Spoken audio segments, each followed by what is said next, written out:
వరంగల్ లక్ష్మీపురం కూరగాయల మార్కెట్ను మంత్రి కొండా సురేఖ సందర్శించారు. మార్కెట్ యార్డులో సమస్యలను వ్యాపారులను అడిగి తెలుసుకున్నారు.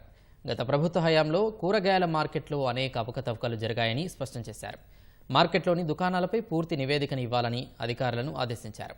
అర్హతలు లేకుండా దుకాణం పొందిన వారిని గుర్తించి వారిపై చర్యలు తీసుకోవాలని మంత్రి కొండా సురేఖ జిల్లా కలెక్టర్ సత్యశారదాదేవిని ఆదేశించారు. గతంలో కేటాయించిన దుకాణాలపై పూర్తి వివరాలు కోరిన మంత్రి గతంలో పనిచేసిన సెక్రటరీపై విచారణ చేయాలని సంబంధిత అధికారులకు సూచించారు. మార్కెట్లో మౌలిక సదుపాయాలతో పాటు భారీ రేకుల షెడ్డు నిర్మాణం చేస్తామని వ్యాపారులకు హామీ ఇచ్చారు.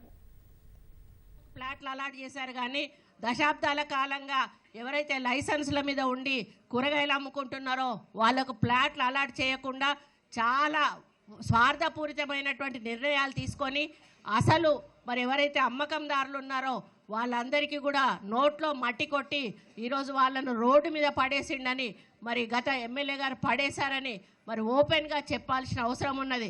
కనీస వసతులు కూడా లేకుండా ఒక షెడ్ మాత్రం వేసేసి వదిలేశారు. వాళ్ళను కూడా మనం కాపాడుకోవాల్సిన అవసరం ఉన్నది.